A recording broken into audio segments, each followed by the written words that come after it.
Welcome in, everybody, whether you're on the East Coast, West Coast, or around the world. This is Coast to Coast. Got everybody here. Got Rob in the house. Yeah. Super Bowl. Let's go. So before we get into the game, what was it like in Seattle last night?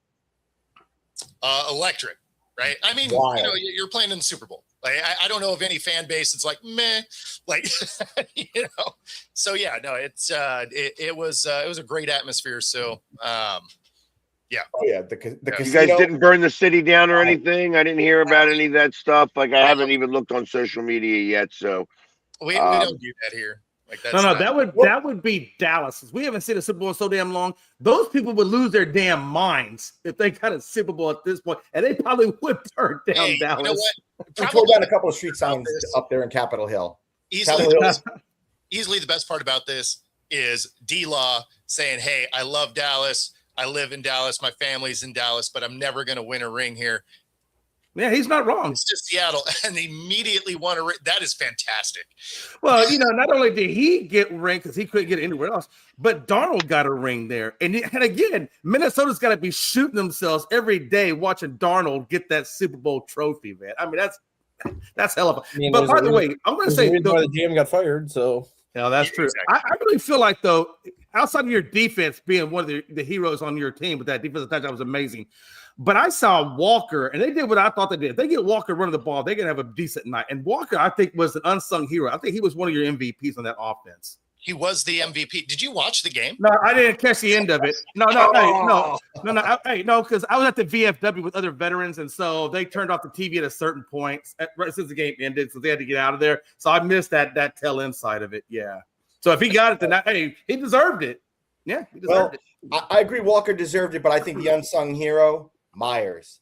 No 17 points. Yeah. 5 field goals. Record. More points than the whole Patriots offense himself. Well, that's not saying much because they really had no points. I thought man deserves the MVP. I thought Myers was going to get the MVP. I did too. That man deserves MVP. So we have to. I don't think you would ever give it to a kicker, though, unless the kicker would just be. He just hit the most field goals in Super Bowl history. I know that. Was perfect on extra points. Dustin, what's wrong with you, man? What's all that hate? He scored more points than the Patriots offense. Now, look, Dustin says hate. He got a lot of hate over there because the Minnesota team sucks ass. He scored more points than their offense because the Patriots defense did a good job keeping him out of the end zone. I mean, Rob, what you should have said. He had to make those field goals. He still had to make those field goals. Rob, what you should have said was that the Seattle defense had more points and more sacks than what New England had in points. I just want to know where Frankie is because we're recruiting front runner fans if we need one. It shows you how dominant the No, I don't need no bullshit ass Seattle in my life. I'm good with the bullshit I got in Dallas. Okay, calm down, Jay. We're trying not to get the show flagged, all right? I mean, it just goes I said BS. Yeah, I got a lot of BS. It goes to show you how dominant the Seahawks were, though, the entire playoffs because they trailed for 1 minute and 34 seconds. The whole playoffs, and they came against the Rams. And then 1 minute 34 later, they retook the lead. Like that shows you how dominant the Seahawks were the whole playoff run. Oh, you see Ernest Jones afterwards. He's all like, "Our goal was a shutout, and if it wasn't for Woolen blowing that one play, we would have had a shutout. Because after that, if they wouldn't have made that touchdown, there was no reason to give up the second one. The second one was a pure garbage. Like we're taking a break. There's 3 minutes left in the game, kind of thing. Otherwise, that was a shutout game." Yeah, I mean, that was a shutout game. Are you that surprised Woolen had a bad no, play? I'm not. That's why I know he's not with us next year. But I mean, if he blew it for his team, right? Like he almost blew it for the team in a sense, right? So yeah, at least he didn't get some drive killing or drive extending penalty there. So I'll take getting burned once as a win when it comes to Woolen. Right. Yeah. And the thing that was funny. There was that tackle that Love missed early. I thought for sure when I first saw it, I was like, "Oh, that had to have been Woolen." The way he just whiffed on him, I was like, "That had to have been Woolen." Then I looked closer, like, "Oh, that was Julian Love." Hey, Frankie, we're recruiting fans. I know you like winners. Yeah, man, I ain't never seen a person try so hard to get a fan onto your team. Nobody want to go to Seattle. No, it's because of the particular teams that he likes. It's like every front running team. So Oh yeah, no. It's And just- Rob, you're right on point with that. Frankie's got the Lakers, Patriots, Yankees. I mean, there's no hard Well, we're times in his recruiting. life. We're yeah, recruiting. no, he's just giving Frankie a bad time. Yeah, I just thought Amazing. Drake May, man, he had a rough night with all with the fumbles, the interceptions. I don't think that was all his fault. The offensive So line. no, they he weren't had to doing he it had well. to start to try to sling it in the fourth quarter. He Well, had he to did. open it up He did. some. Yeah. They really needed to open up the offense a lot sooner. They really should have started to go like they should have, like, even if they overthrew it, like if he just overthrew it by like 10 yards or so, they needed to go and extend the field to try to Right. loosen up the Seahawks defense, and they didn't do it. No, they didn't. You could tell they came out very, very conservative in that first half, and to be only down 9-0 was actually a testament to their defense. But you could tell that wasn't going to sustain. The only I thing I thought- will say this: I mean, They the can only never negatives. They could never get the running game going. Yeah. Like Yeah. that The was only negative I had against Seattle was I felt like, and I think we all know, man, that late hit on what's his name that was out of bounds that didn't get called. That was yeah, that should have been a penalty. Or- Everybody agrees on that one. They weren't throwing flags for anything all day. No, they really weren't. No. I think there's 3 penalties in the whole game. Like the whole first half, I think there was 1 penalty in the first half. But my thing is, Which was the Rob, false my thing start. is, not There was only do you just- hit him out of bounds, but then you throw punches at him. How do you throw Well- punches at somebody and hit him out of bounds, and there's no ejection? There Like I'm wasn't all for from fair either play, side. but dang, Refs you know? didn't see it. There wasn't from either side because they were grabbing each other's face masks and stuff. But yeah, you're right. There was only 1 penalty in the first half. It was a false start, right? And they missed a huge one against Seattle that they jumped off sides. And I mean, they had multiple players that were off sides on that. And it was So they all moved, but they showed down the line. They didn't cross the line. so the guy closest to you did. I forget exactly who it was on the line, but his helmet was across. Right. So I mean, it should have been called. Again, it wasn't. They really weren't throwing flags in this game. Like there were moments where you're like, wow, that was a penalty in every other game this year. And you know, they didn't even start to really throw them until late in the second half. And yeah, there do you wasn't. think that do you think that came down from headquarters? Like Goodellum said, "Hey, let them play today. Don't be ticky tack with the fouls." Do you think that may have been something that maybe they kind of told the refs? I mean, they always throw less of them in the playoffs generally anyway, but but this one was like, it was crazy how little it was because especially that one, late hit out of bounds, that absolutely should have been one. The fact that Job doesn't get tossed throwing that punch. I mean that's an ejection all the time. As good as the Patriots defense was, though, too, Seattle did kind of keep them in the game for a little bit because Darnold missed that wide open touchdown to JSN in the first Oh quarter. yeah, that was Like so the busted everybody- coverage where JSN was like 15 yards behind the safety, and then Darnold overthrew him. Like that was a touchdown, and then he overthrew, I think, Shaheed in the third quarter too, which would have been another big play touchdown. You can't really hate on Darnold too much for that. He was running around the pocket to throw that one. No, I know. I'm not Not hating- only that, I'm not hating. like he took a hit. Yeah. He just got that ball out before he took Yeah, the hit. I'm not hating on him for it all. I'm just saying he completes that pass or even completes the one that he overthrew Shaheed in the third quarter. Then this game is not even as close as what it ended up being. Now you got a team that's got 40 points on the board. Like those 2 plays alone took possibly at least 10 points off the board, if not 14. Yeah. I tell you, he didn't have a Jackson. That JSN didn't have a good game at all. He got knocked No. out. He's got an concussion evaluation in the third quarter. Like he Yeah, got I mean, hammered. he was also bracket covered the whole night. Oh yeah, they took him away. Their whole concept was take him And out. you knew make they him were beat us done it. anywhere else. Like that was going to be a key element, was to eliminate the offensive player of the year. So they had Right. Gonzo following him around, and then they had a safety shade him, and it's exactly what I thought they would do. You eliminate their number one target. And And Gonzo had a great Gonzo's game. one of the best. He's one of the best corners in Gonzo the was league. So fantastic. yeah. Yeah, Gonzo was Yeah. fantastic. Yeah, he had an amazing game. And just the way he was. I mean, he saved probably 21 points himself. Oh yeah. Yes. Oh yes, he had some miracle. He had definitely some miracle defensive. Yeah, he Like like that, perfectly timed jumps, just getting his hand on it. Like it was really impressive to watch him play. Hands down, I gotta say like that defense is going to be solid. Well, and I mean, if They're you're a young. Patriots fan, you got to love what you've seen because I mean, obviously the defense was legit. The offense, you know, you could tell was young. But then you look at this and you're like, okay, they're way ahead of schedule. They have a ton of cap space. Everybody's on rookie deals. Like this team's gonna get better. Oh yeah. There were 30 first-year players on the Patriots, the most that's ever been to a Super Bowl. No, that's what I mean. Like that team is so young that I mean they have what the most or second most cap space to play with, and I mean, yeah. Like, but let's be honest. Hey, that's a real testament. Number one, to Kraft's ownership to pick the right people. Now he's got Vrabel and McDaniels. But Vrabel, you got to put a lot of love on Vrabel because, like you said, they had that many first teamers or first players, you know, in there. That just shows development. That shows culture. You also got to say that new GM. That new GM. Oh yeah, for sure. You're 100%. 100.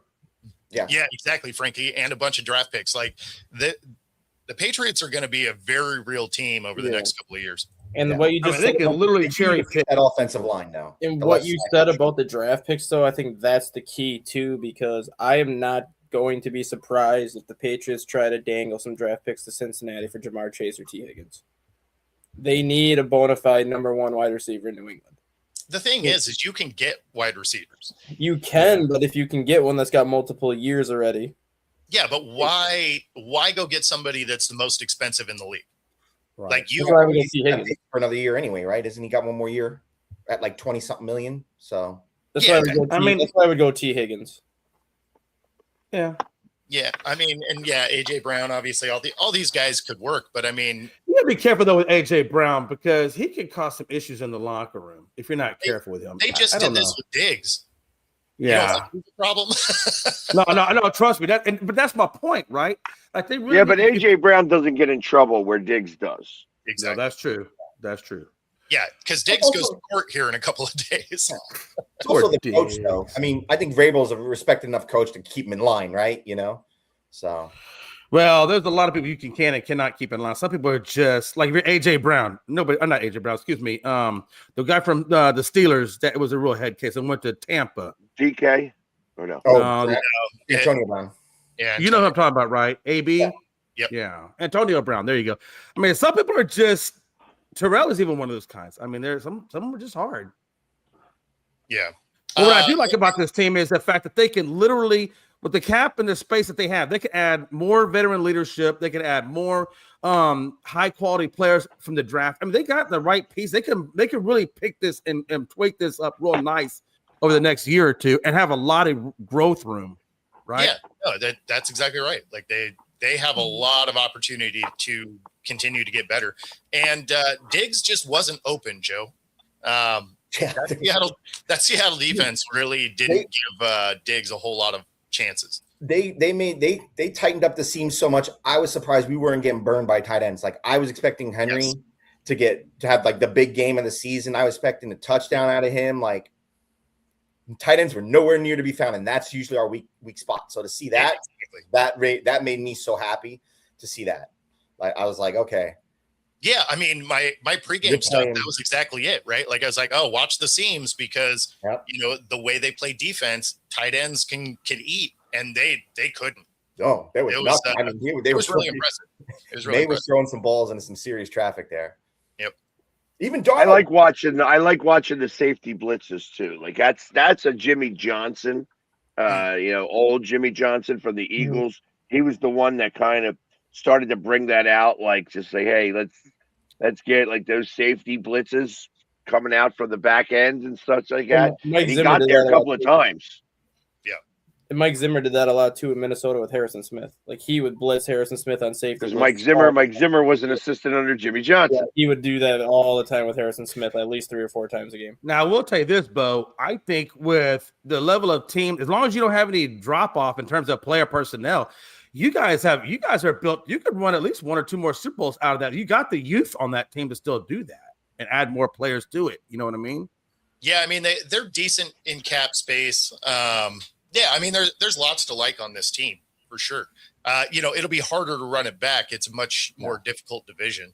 Of course. We got to focus on Job because he's a free agent. I think, right? Yeah, Job, there's Job, a few Bryant, guys. There's a few guys. Woolen. Those are the big folks. I think we keep Job. I think we keep Bryant. I think Woolen's gone. I think Mafe might be gone. Because I think we might keep Derek Hall.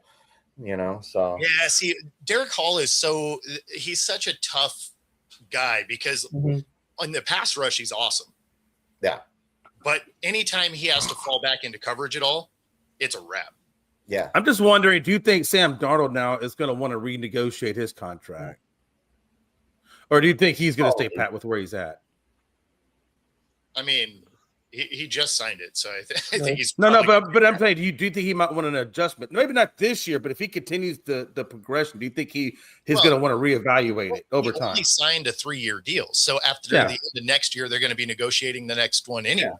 He's getting paid. He doesn't run it back next year, then there'll be conversations, right? Well, I mean, it depends on how it's run back. Like, you don't necessarily have to go win back-to-back Super Bowls to get paid. If you have a solid season and you guys lose in the playoffs, you're still getting paid. Yeah. I mean, the fact that Walker gets the Super Bowl MVP and, played well without Charbonnet there, Charbonnet's injury, I think, gets Walker paid here in Seattle. Oh yeah, he's going to be the primary, I think, all-season target to keep him, and for the offense, like him, and if they can keep Rashid, but I think Rashid's going to the Raiders because with Kubiak going over there, he needs pieces. I think he's bringing him along. I think they'll overpay, bring him over so that Kubiak. That's right. The Raiders don't have a head coach yet, do they? Yeah, they do. Kubiak. Yeah, they do. It's Kubiak. He did get that? Okay. Yeah. I thought you couldn't talk to them. I guess the deal was agreed upon like before the week of the Super Bowl. They just couldn't make it official until after the Super Bowl. Then even after the game, they asked Kubiak to the Raiders. Hell yeah, I'm going to the Raiders. Yeah. Okay. Yeah, we're going to lose him. We got to figure out him. Yeah, I mean, the offensive side of the ball is going to be completely different next year. So we'll see how the offense looks, right? New OC. And I think you're going to lose Walker if he's on a contract. I think that you're going to have to overpay because of the game he just had. Mm-hmm. I think we will. We can afford it. Well, it's either that or you're going to watch him go. And I don't think it's a biggest deal. It's a biggest deal if he winds up going because you had Ramondre. You mean Charbonnet? But the thing about Charbonnet is coming off of that ACL, he's going to be out for a few games of the first season, next season. Yeah, right? well, I think you're going to wind up getting another running back. I mean, I don't think you're going to just go in with him, but I don't think I think that right now he's overvalued. I know he just won a Super Bowl MVP. So I'm not discounting that, but I think his value is overvalued. I think he'll be overvalued right now. And I think that Seattle, I mean, think about this. Seattle is also trying to sell the team. Well, since Seattle doesn't have a history of overpaying running backs, like we have a history of moving on. I'm about to say, with Charbonnet there, couldn't you just let go of Walker so you have to pay that much money and just get another running back in the draft and pair that up with Charbonnet? He's not going to be available until about halfway through the season, so you got to have another option because the other option that I could see Seattle going. The other option I could see Seattle going with is Breece Hall. No, I thought you could get a running back out of the draft and ride that. Oh no, you'll draft somebody. You're probably. Yeah, that's what I'm saying. I think you get him in the draft and you ride that until Charbonnet's ready, and then you just do a tandem like you did last go around. I could see Seattle going to get Breece Hall if they don't get Kenneth Walker. Breece Hall fits that offense really well, and he's kind of that safety blanket pass catching running back that Darnold likes to have when he needs. Is he a free agent, or is that going to require? He's a free agent. He's a free agent. Okay. I can see Seattle getting Breece Hall if they do not bring Kenneth Walker back. Do you think he can command a big paycheck? Because he's never played. He's never played more than 14 games in a season. Okay. That's what I was going to ask you. Do you think he can stay healthy long enough? He'll be able to. You'd probably get him at like 3 years at 21. 3 years. He only has to stay healthy for 7 weeks. No, he plays. He's played at least 14 games every year. But he's never played like 17. Like he always misses like 2 or 3 games with like a sprained ankle or something. But he still gets something. I mean, this is the first year that we had. You end up with Charbonnet coming back, so he's only got to be healthy for 7. So if you could get him for like 3 at 21, 3 at 22, that's a good price for Breece Hall, knowing what he can bring to the table. Sure. I mean, it's also the first year that Walker was healthy for all the games. Yeah. Walker's always been hurt too. Yeah. So like this is the first year we had a fully healthy Walker. So you never know. Breece Hall can come in and stay healthy.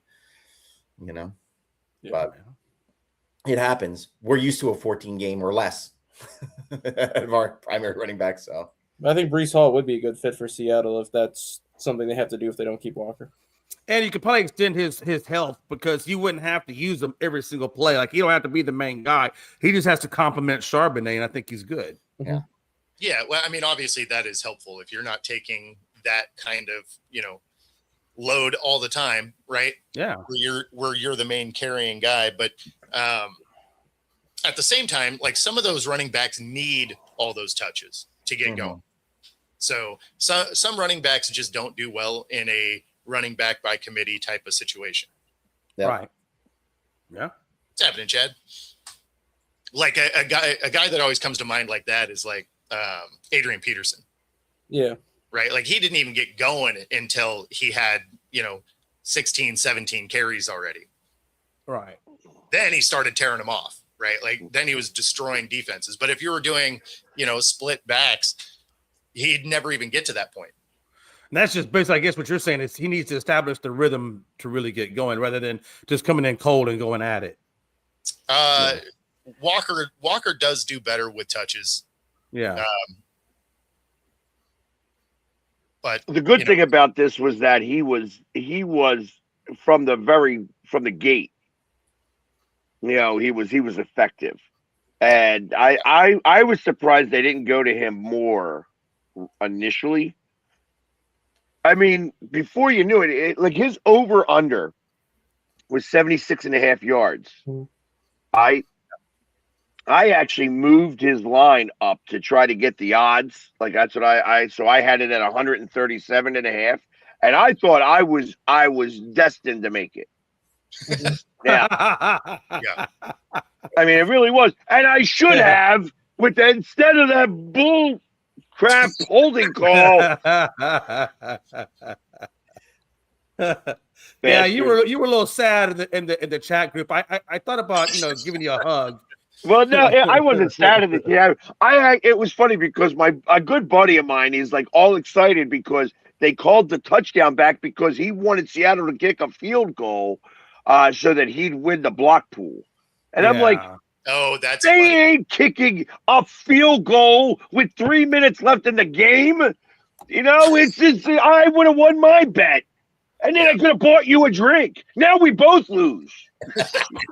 Nobody drinks. Yep.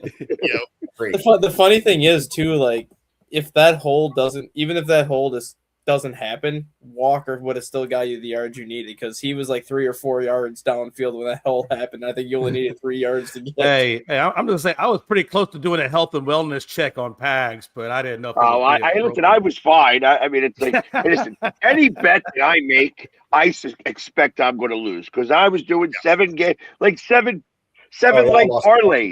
$10 to win like 200 million. You know what I mean? Like, that's what I was doing. So. If you hit 200 million, you'd be crying for a whole different reason. 100%. Well, I was by a yard and a half. I was like, "That's son of a bitch." I was gonna say I was surprised by how much yards he did put on the ground because everybody was talking about Milton and like, what is it? The Patriots haven't given up like more than 60 yards to a rusher all season. Exactly. And they just got schooled. Like, where was Milton? Where was he? Because I didn't see him. Well, you know what? They were exposing just on the outside of the line. He was able to get to the first down marker like on a diagonal. It seemed like it was just. Yeah. And like I said, I was surprised they didn't go to it more because they really could have. I know that they started to put like 8 and 9 guys in the box. There was one play specifically that occurred where he had to call off of it. I think the one sack that they got, he called off of the run to go to the pass, and they did get that sack on that. I thought the biggest telltale of the game was the one sack on May where the guy sacked him by he went around the offensive lineman. That was awesome. That was pretty amazing, actually. Yeah. You're not going anywhere. By the way, we're going to make a sandwich. Get over here. Come here, brother. I was like, he got a double sack on that one. That was 2 guys. Hey, I'm going to say, hey, does that count as 2 sacks? I mean, how do we work this out? Yeah, no, it was that one was funny. Like, wrapping the guy up was amazing. we almost had the record for sacks in the Super Bowl, right? Where they had to call one back because we had 7 and then we went to 6 because they called one back. Right, they called one back because of the pick. Right there with the record. Everybody was celebrating, and they're like, "Oh, they changed it." They called one back because that fumble was actually a pick 6. That's why they called it back. And then even in the fourth quarter, you had another sack, but then it was called offside. So I'm like, well, that's 2 sacks taken away. Yeah, we would have not just tied it; we would have owned it at 8 because I think 7 is the record, right? Yeah. Already set. That was the record, yeah. Oh man, that was. I think that was better football. That was a better defense than the LOB. I mean, I have to say. They put up a better performance. It was almost as dominant performance as last year's Super Bowl. That's true. I mean, but interestingly enough, like you said that your kickers got more points. He also beat the record from last year, which our kicker had 16 points. He had 17 or something. Yeah. So, and I thought that initially that there was a chance that he was going to get it. The pick 6, I think, stopped that. Yeah. It's funny that a defensive play stopped the kicker from getting it. Yeah. But it would have been disrespectful to the running back, I think. I think that Walker really deserved it. He was the MVP of that game. Can you do co-MVPs for something like this? Or is it no? You can't do something. No, like you don't want a co-MVP. That'd be terrible. Well, and because now they definitely can't because of the gambling aspect of that. That's true. Point. Yeah. Let me ask you this. I've just noticed, they see a lot of things happen in threes, and I've noticed the last 2 Super Bowls have been won by a team whose mascot is a bird. So now I'm wondering, can Arizona make the third bird to get a Super Bowl? No, it'll be the Eagles. Or the Ravens. Or Seattle repeats. Yeah, it's got to repeat. If it was going to be a different team, it's going to be like the Ravens or something. Okay, the Ravens are out there. You're right. Or maybe Atlanta somehow finds a way because they turn that thing around. But Arizona is in for a long year. They are. They get a new head coach, and then in all their wisdom, they decide to go get Hackett as their OC. Also, the thing with that is, too, like, even they get Hackett, they have to figure out what they want to do with Kyler Murray. And coming in with a new head coach, obviously nothing's official and, like, nothing's going to happen until you play the game. But there's a good chance that they have 6 guaranteed losses before the season even starts because of their own division. Like, now it's like, 0-6. Now we have to pretty much even win out to even have a shot to get a wild card at this point. I think that's a bad thing for them, though, because then they can get the quarterback of the future if that happens. Possibly get a quarterback. I'm sitting in Arizona. I'm looking at that going, I'm years away from even sniffing the playoffs or the wild card. It was funny. Like, the Arizona fans that I know, they're like, okay, the head coach, like, let's see what this is. And then as soon as they hired Hackett, they're just like, that's why I brought up. That's why I brought up that point last week where I thought it would have been beneficial for the Cardinals to get Chris Shula and then bring Mike LaFleur over as the OC. You could have took them both from the Rams and put them both together in Arizona instead of doing it the other way around. Well, and they were at least encouraged about LaFleur, right? They're just like, that's going to be cool. And then soon as Hackett got signed, they're just like, what? Why? Like, what just happened? LaFleur's calling plays though, which I guess it can't be that because when Hackett was in Green Bay, he wasn't calling the plays. Yeah, so it's not like he was calling plays. He wasn't that good. No, that's what I'm saying. You're getting Hackett. He's probably going to do a lot of the behind the scenes work. It's not like he's actually going to be calling the plays on game day. He's probably just going to do a lot of the meetings. He's going to be doing a lot of like organizing practices and things like that. But come like Sundays, LaFleur's going to be the play caller. So Arizona can't be too upset at that point because Hackett's not going to be calling plays. He's just going to be there to assist and do a lot of the things that the head coach doesn't like to do during the week. Joe, them boys will be in Cancun again. Hey, Joe, there was a cowboy in the Super Bowl. D-Law. Yeah, that's right. That's right. JSN actually probably underperformed in there because of the Cowboys tattoo on his arm. Yeah.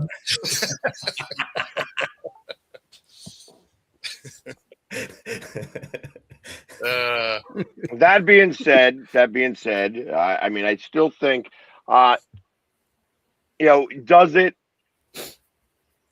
that division come back as strong as they were this year? I think it'd be tough to repeat what you did this year, right? To be as dominant as that. I mean, having 3 teams in double-digit wins is tough to do. Do I think that the division is still going to be really tough? Absolutely. Absolutely. I mean, the Rams are going to bring a lot of it back. 49ers will be healthy. That's why I think the division sees 3 double-digit winners again. Just maybe not at the level. Like, I could see all 3 teams getting 11 wins. Maybe not at the level that you had this year, where you had a 14-game win or a 12 and a 13. That's what I'm saying. Is I don't think you're going to come back at the level that they did this year. So I tell you, and this is maybe a way too early prediction. Sure. I think that the Seahawks could probably go back to back as division winners. I think that the Rams have gotten a year older, and that's going to affect them. I feel like that the 49ers went amazing this year because of CMC. And this is it's going to be an even year, and even years are the problems for CMC. It's like an every other year situation for him. So I feel like that's going, and especially now that you don't have a tight end, you're going to be like Kittle is not going to be there for most of the season. So I think that you're going to run into, they're going to be good, but they're not going to be as good. I think that because you have Chicago the way that they are trending, I think that Minnesota is going to, fizzle. But I think that you're going to see a little bit of a resurgence from Detroit. Sure. I think that the Giants would love to think that they're going to be something this year. I know that they're not going to be, but I wouldn't be surprised to watch Washington make a little bit of a resurgence. Giants will be interesting, though. Yeah. Yeah, they're going to be an interesting team. And that's the thing.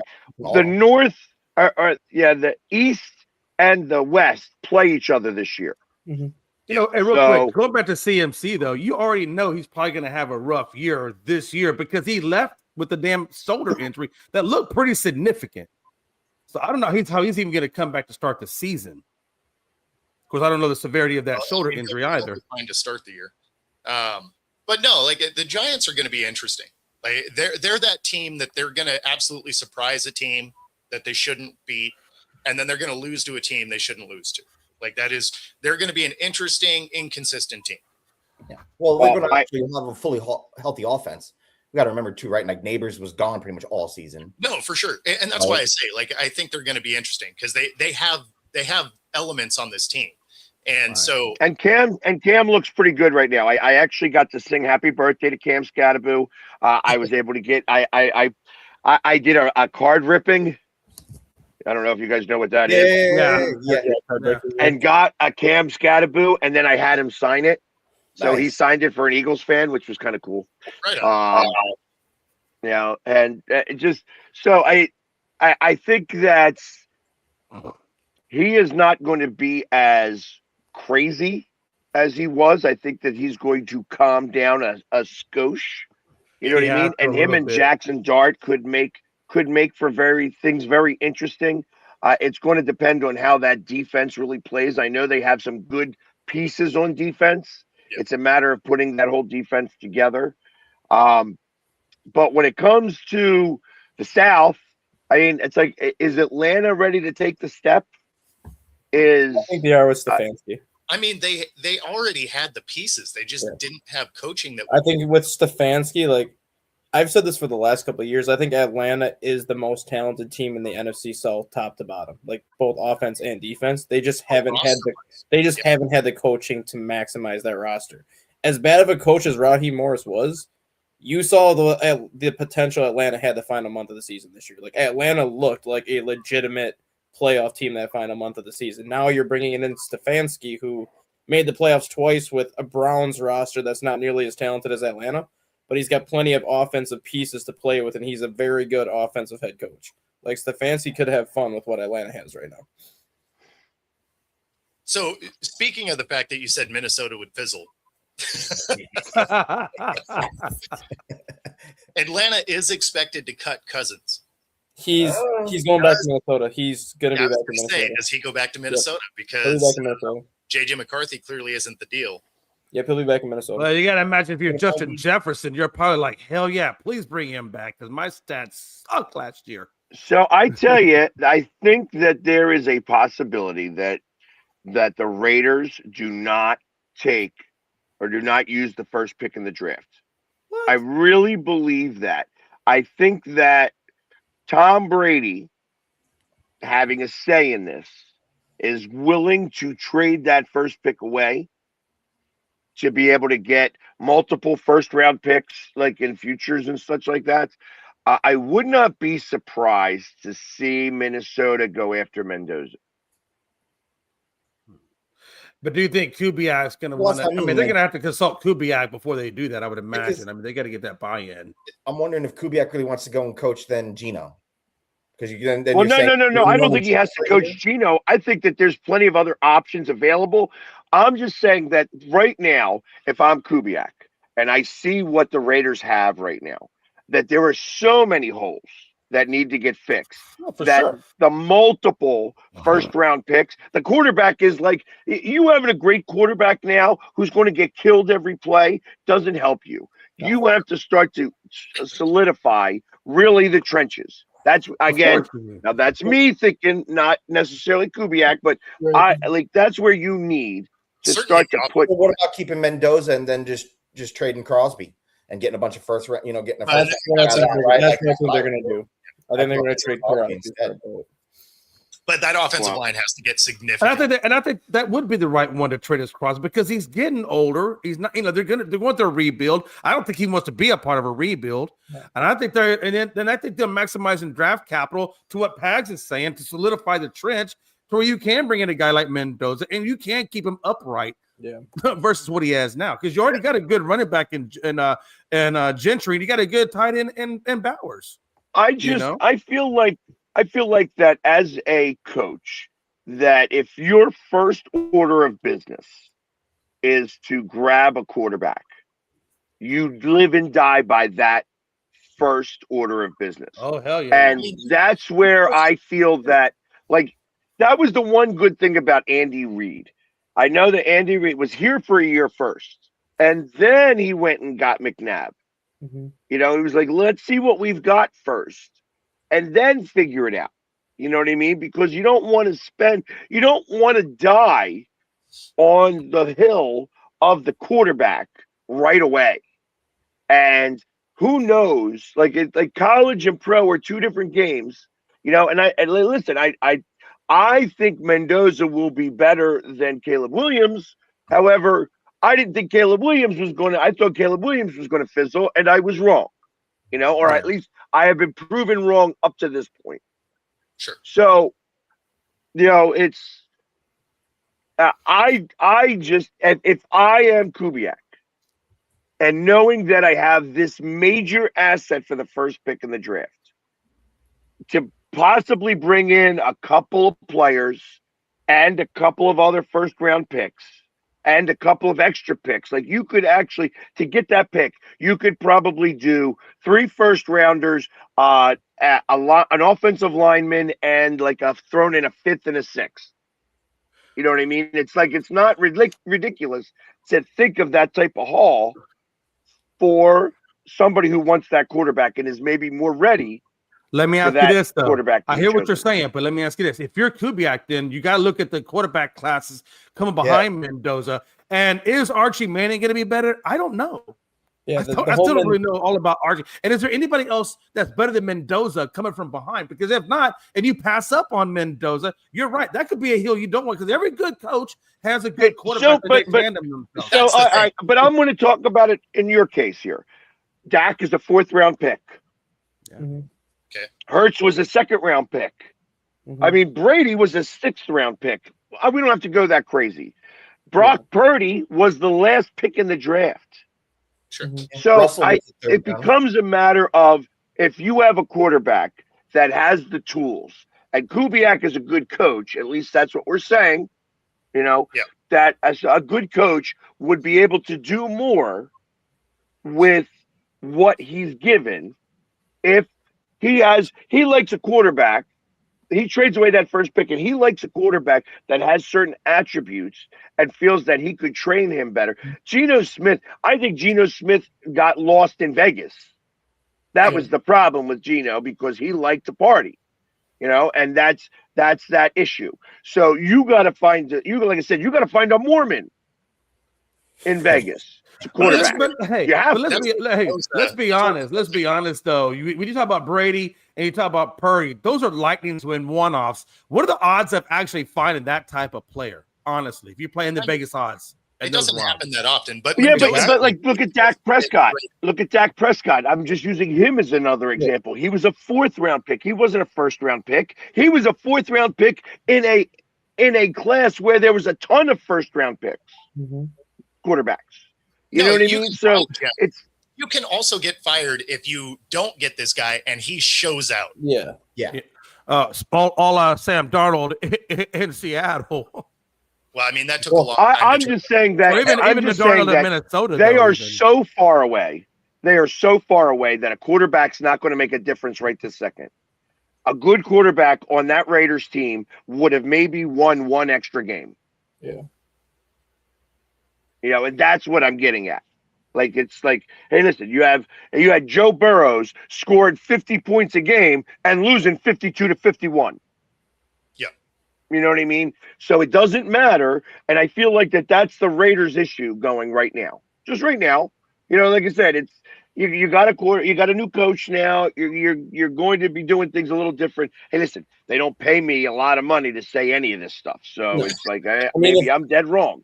If you're kind of going on your wavelength, though, where if the Raiders do want to trade out of that 1st-round pick and then possibly look at a quarterback in next year's draft, like if Kubiak has an idea of who he wants, knowing that they're probably going to be terrible again next year and probably have another good pick, an option for the Raiders would be is Jameis Winston, honestly, because he is basically your classic bridge quarterback where he's going to turn the ball over. Geno Smith turned the ball over a crap ton this year with the Raiders.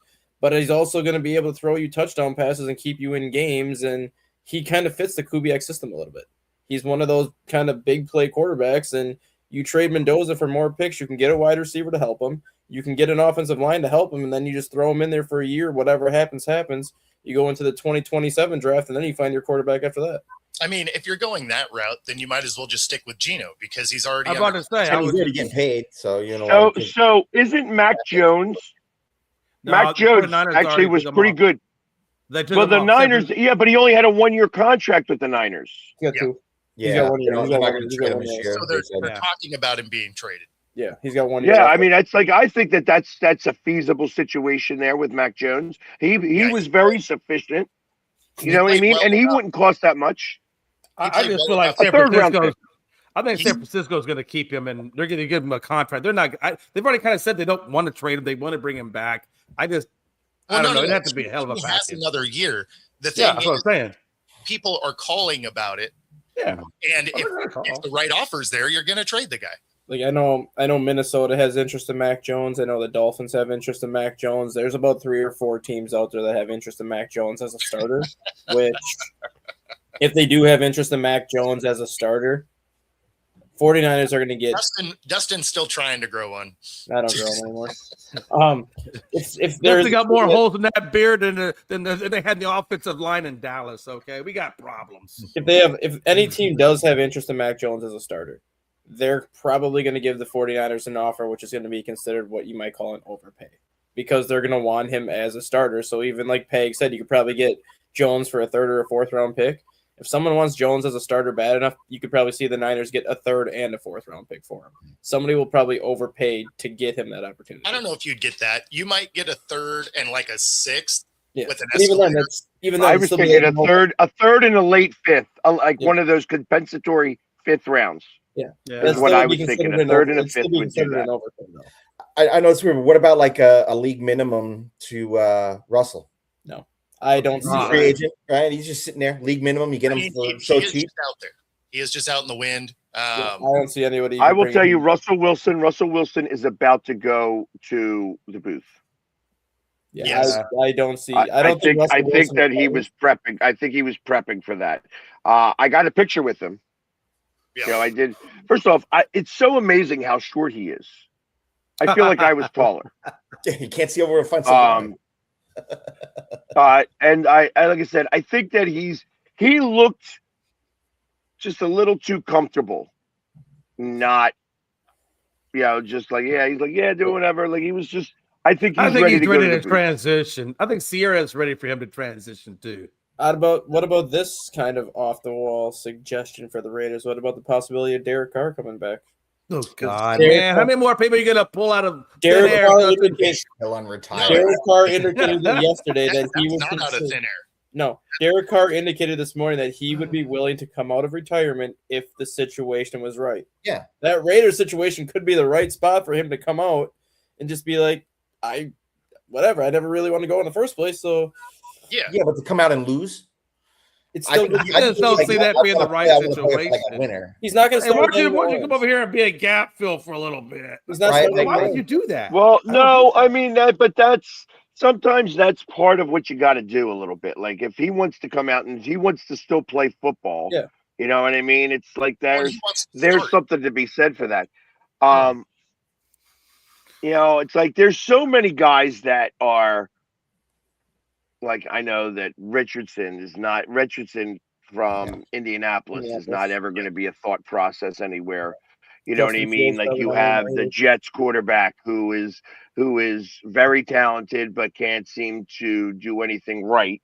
You know what I mean? It's there is a lot of different guys that you could put in the mix here that will suffice as quarterback until you get the time is right for a quarterback to be there. Like I said, I know that you can turn it around very quickly, but it's not easy to do.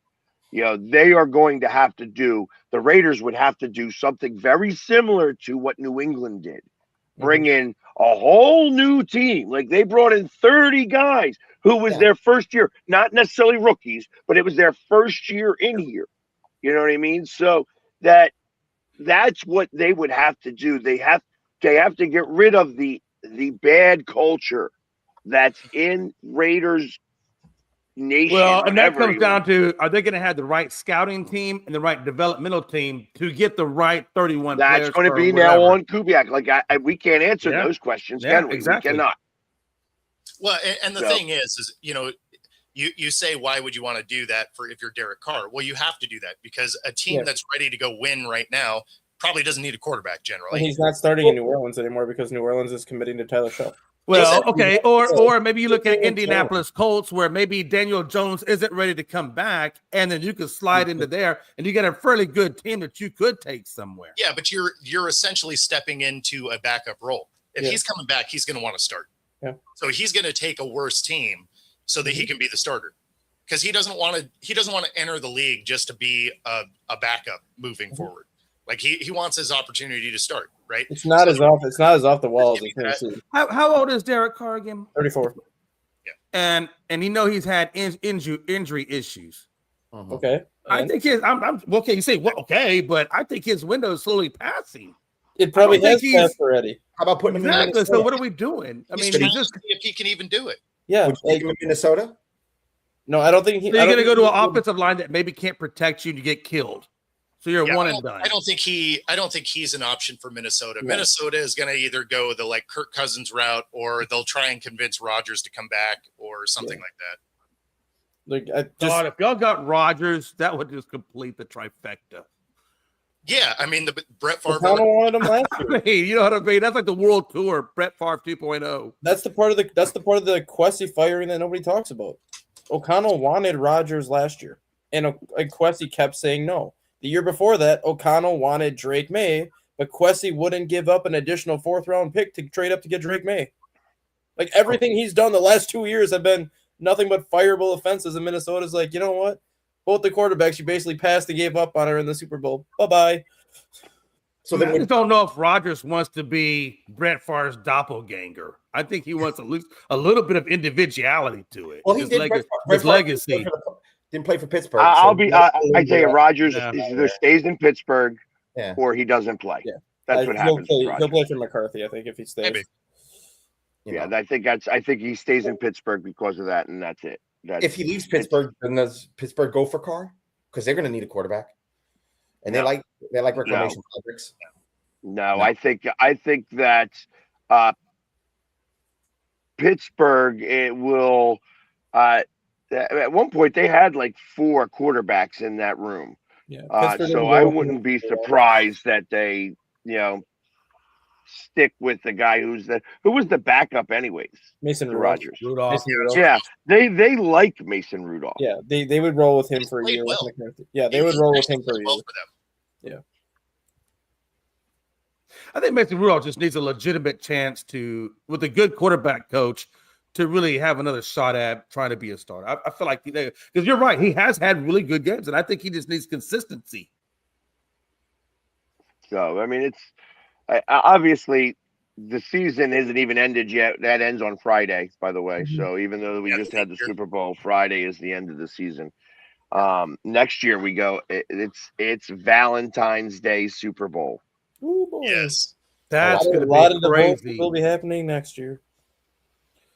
So, Yeah, there's going to be a lot of babies born next year in that one, or at least conceived. in Philly, I can see that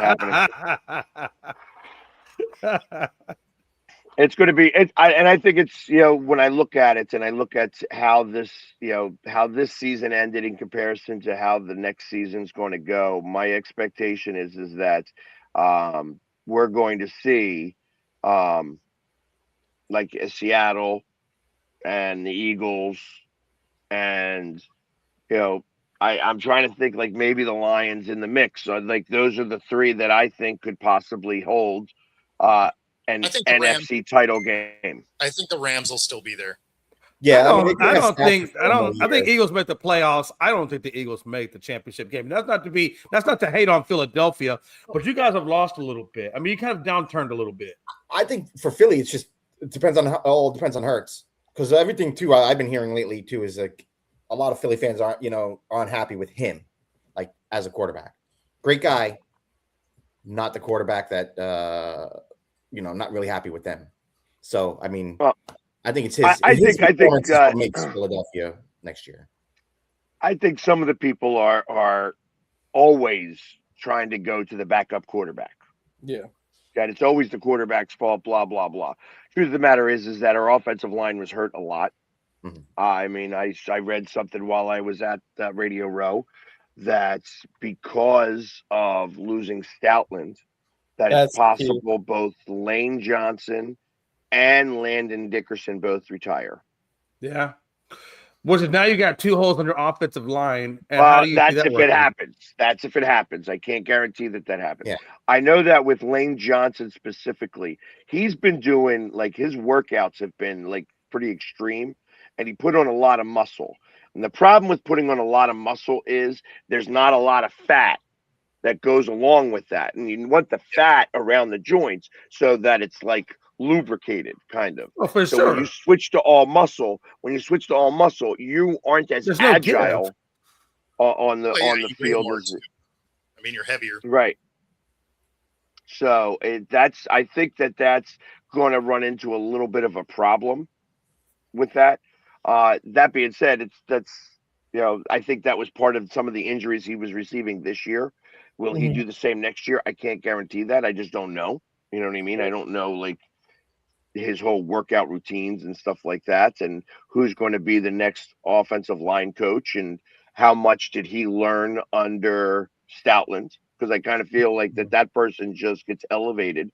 The assistant line coach becomes the line coach right now because you had somebody who learned under the best. Right. So. Yeah, and you do want that weight, though, because that's how you push a lot of people around, especially as an offensive lineman. You want to have some of that weight. I think you can manipulate that diet in a way that he can add fat and still keep that muscle concentration and be good. But he's got to do that. I can't do that. You know what I mean? And I don't know. Like, I got to imagine that.